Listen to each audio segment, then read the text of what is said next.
Hello potatoes, it's Cato the Potato and welcome back to another video. This is Fruit Loop, everyone. Wanna say hi? Wanna say hi? No. Fruit Loop is the newest addition to the family, and I mentioned this in the update video, but a couple of months ago we adopted a new kitty, and I felt like, today actually marks 100 days since we adopted her, and I felt like it was a momentous occasion to make a whole video dedicated for her. And back in October, I made a whole video for Fig and kind of his, whole story on us adopting him, and so I felt like I should do one for Fruity. It was actually the name given to her by the shelter that we adopted her from, and I just thought it was so adorable, and it kind of went with Fig because I was thinking of names that started with an F to kind of like go along with each other. If you hear any like bells in the background, it's them just like play fighting and stuff. But yeah, Fruitly, we adopted her back on June 11th. My friend and I, we decided to go get lunch and some dessert, and then we went out thrifting and just kind of walking around, and we were thinking about like, hey, let's just go to an animal sanctuary and see if they have any like kittens and cats for us to play with. Keep in mind, this was around the time where I had just moved in with my partner, and I feel like for Fig, when I was at my first apartment with him just alone, you could tell that, the times that I had to go to work or times I had to leave him alone, he did seem a little bit, lonely. Definitely could have used another cat, keep him company.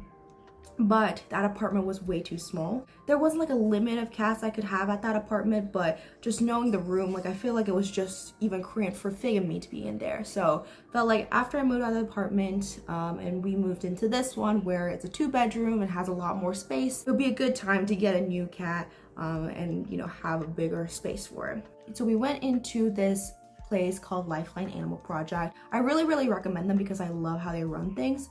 But essentially you walk in and then you turn a corner to go into the cat area. There is a dog area for adoptions, and I don't exactly know how their process works. But essentially for the cats, you go in and there are 2 different types of areas where you can hang out with the cats.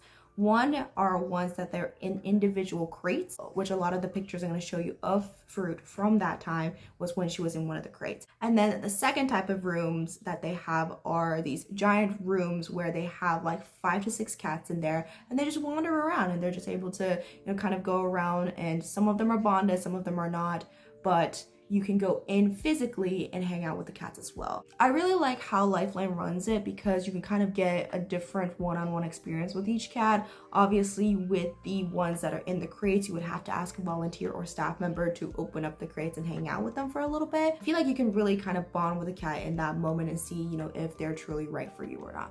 So I walk in and go into the room and I see that it is a very adorable tiny little white cat. Now, Lifeline does have these little pieces of paper that kind of, tells you all about the cats. They tell you the name, the age, kind of what type of cat they are, the reason why they were brought into the shelter, and some additional information if they can provide that for you.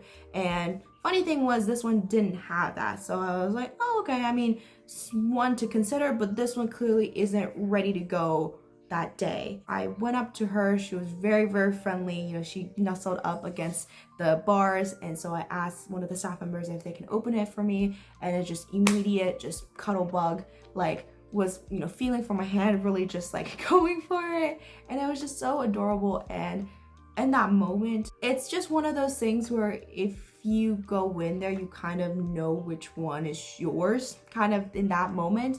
And I felt like, kind of her general personality that she was admitting, she would be a good fit for the family. And so I asked if they can give me some information. They were like, yeah, it is kind of weird that she doesn't have the little panel thing, but I'll go ask.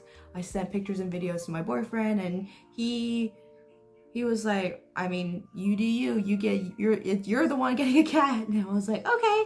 So it turns out when they found the information, she was actually a return, which I feel like broke my heart a little bit more. She was originally, I don't know if it specifically said if she was born at the shelter or if she was born, she came in with her litter mates initially and then got adopted. But I was told that she was a return, and the reason was that the owner previously was moving to a different country. But she had apparently lived with plenty of other cats previously. And you know, hearing that definitely made me feel a little bit better. Like, obviously I have Fig in my house already, so I wanted to make sure the other cat, you know, was used to having another cat in the house, and so that made me feel a little bit better. But the fact that she had that kind of experience made me definitely not want to let her go. So I want to mention that during this whole time, we did have a dinner to go to. Like, my friend and I were, you know, hanging out, like lunch, thrift store, everything, and then we had a dinner party for a friend's birthday. And it would have been kind of difficult if I adopted the cat right then and there. So I asked if they can hold on to her or put my name down. Unfortunately, you're not able to put any pet on hold. Yes, there have been some instances where they were put on hold and then the new owner never came back. And so now they're doing just a first come, first serve basis, which I understand. But I had to make a choice. I had to see, you know, I didn't want to risk coming back the next day and her not being there.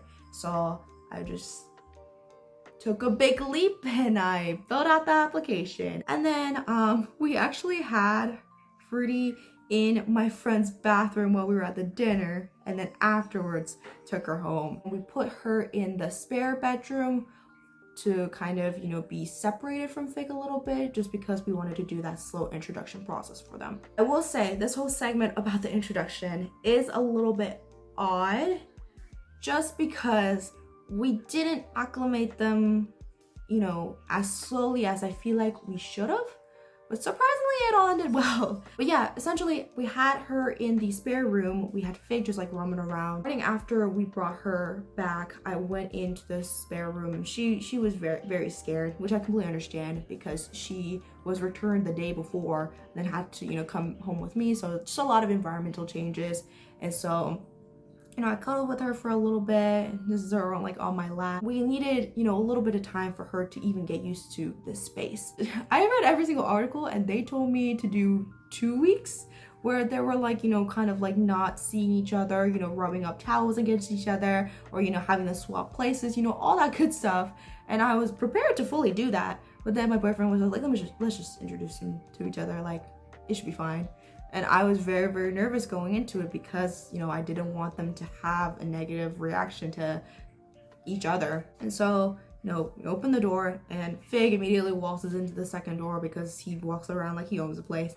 And then Fruit Loop kind of, you know, peeped out because she was like, ooh, new sounds. And then they saw each other. And I will say, Fig did hiss the first time he saw her. At that moment, I was like, I regret everything. I should have just done the 2 weeks like I was told on the internet and all that good stuff. But surprisingly, afterwards, I felt like they kind of did their own thing. Like, Fruity definitely was doing her own thing of like getting acclimated out of the spare bedroom. And Fig was just doing his own thing in the living area. And so I feel like it did kind of take like a week or so for them to like, you know, fully merge together. But actually, I feel like it ended up working for their dynamic specifically, where, you know, we just opened the door and they just kind of, you know, sniffed each other and kind of figured each other out. And now they're best of friends chasing each other around the freaking living room. And of course, they have really, really cute moments where they lick each other and groom each other, which is obviously very affectionate. And I feel like overall now they're like a true pair, which, you know, warms my heart to say, and I feel like it worked out really, really well. I also think it's really, really cute that they kind of look like a bride and a groom, like, because Fig is a tuxedo cat, so he's like looking like he's wearing like a suit, and then Fruit Loop is a solid white cat. Like, she does not have any like additional spots on her. She's just white, solid white. And so it's really, really cute whenever, you know, they're lying next to each other, that they just look like a little couple that's getting married.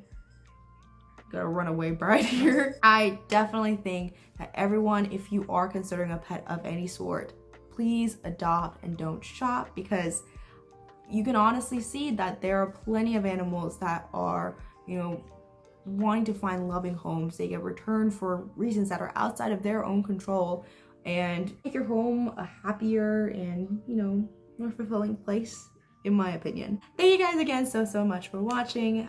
If you like this video, please give me a thumbs up and comment down below. Actually, this is a genuine question. Would you guys think that it's more important to celebrate their actual birthdays or their gotcha days?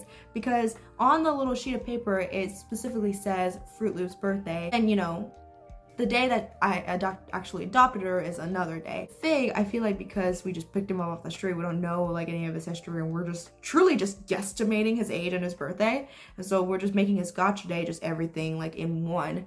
But with Fruity, like, I don't know. I just don't know how to go around it, and I don't know if we want to do 2 holidays or just one big thing or whatever we want to do for her. But what do you guys think? Is a birthday or a gotcha day something more celebratory, I guess?